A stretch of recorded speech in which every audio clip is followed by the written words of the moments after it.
a sị na ekwekọọ ama agba n'ọkwa n'oje na onwe ya nụrụ ụka n'isi a sị na ọkwa na mberede ka eji ama dike ọkwa mberede enyekwalụ dike anyị bụ ndị Adamazi TV mụ bụ onye nta akụkọ Adamazi TV a na-akpọ Tọti Mmeregene Charles ebe anyị nọwụ na Municipal Garden maka Igbo Amaka biko nwanne m kọwatụnụrụ anyị onye bụ.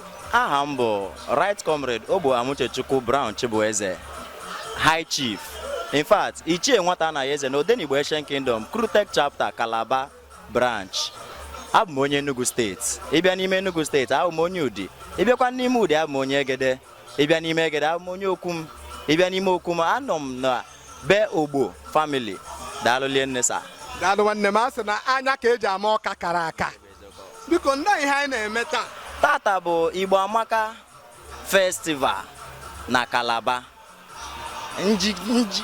Ejije eji akwado mmemme ndị Igbo. In fact, ka njiri n'ọnụ iti heritage, that's cultural heritage of the Igbos.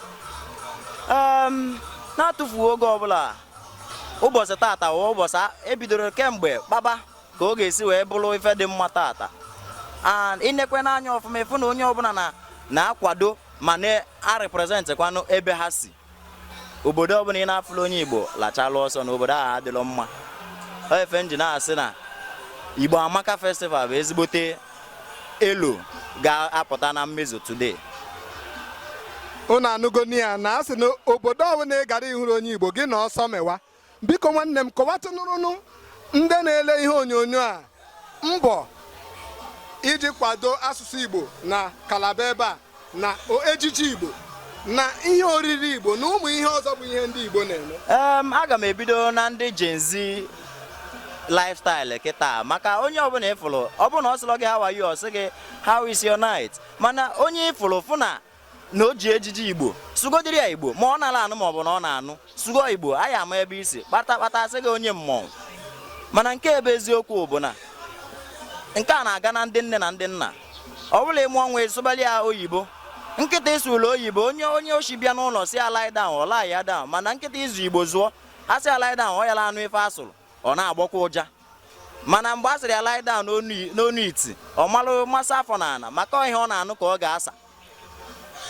Biko nwere omenala a na-emetụ na Cross River ma ọkwa na Calabar iji kwado asụsụ Igbo na ihe ejiji Igbo. Eziokwu na ezi asụsụ nke tata ga-egosi na enwere mmemme eji akwadokwa ndị Igbo and onye mere eji nwekwanụ some branches na represent Igbos na the government na Calabar. So o bulu ibu Calabar bụkwa na obodo nabatara ndị Igbo ọfụma ha nara eme na ndị a bụ ndị a na ndị a bụ ndị a fa bụ ndị obodo nabatara ndị Igbo ana m ekenekwa ndị gọvanọ His Excellency Prince Otu na mmemme ọ na-emekwa ya na ka o si agba mbọ were anabatakwa ndị Igbo n'udo na ọṅụ. Even the past governor was doing the same thing and I love the motive na ha achụpụrụ Igbo maka ebe ọbụla ị bịara afụ Igbo nwanne obodo a na-aga n'ilu anala atụrụ ya mgbani.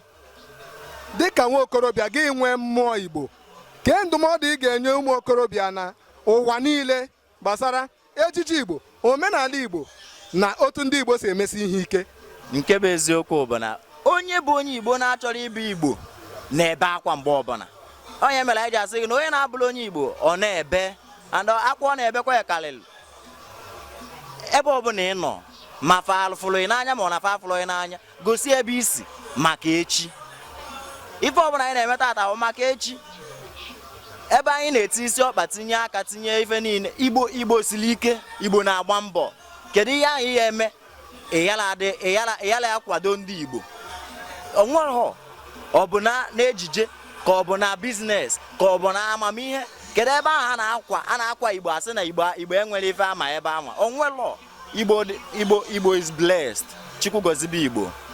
Ndewo nwanne m ndị akwa na-ekpere ị na-ekpere anyị bụ ndị Adamazi TV bụ ndị na-agbasa ozi a na ndị Igbo n'ụwa niile ya gazikwala unu ma gaziele ndị kwenyere n'unu ise. Unu anụgo ya gaziekwara ndị na-ele onyonyo anyị iji mee ka ọ gaziere gị na-atụsasị ozi a na-apịtụ aka na-eke ya na-eme ka ndị mmadụ na-aghọta na onweghị ihe karịrị ị na-akwalite omenala Igbo. We are from Adamazi TV. I am Toti Meregini.